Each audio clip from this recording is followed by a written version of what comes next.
In this lecture, we will cover an important switch case statement.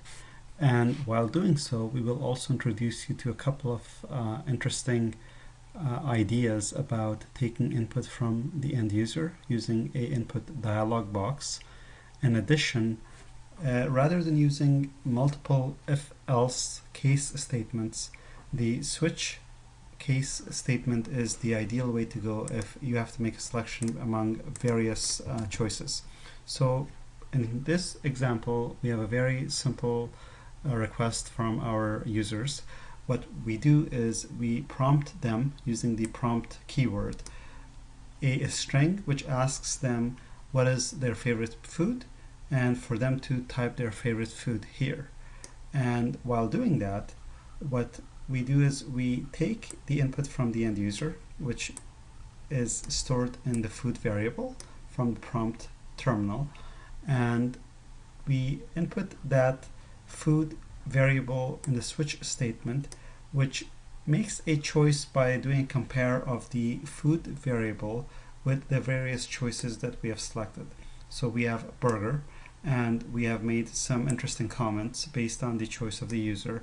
And if the person chooses burger, then we will type on the screen burger person A and then do a break. And what this break does is it completely leaves the switch statement.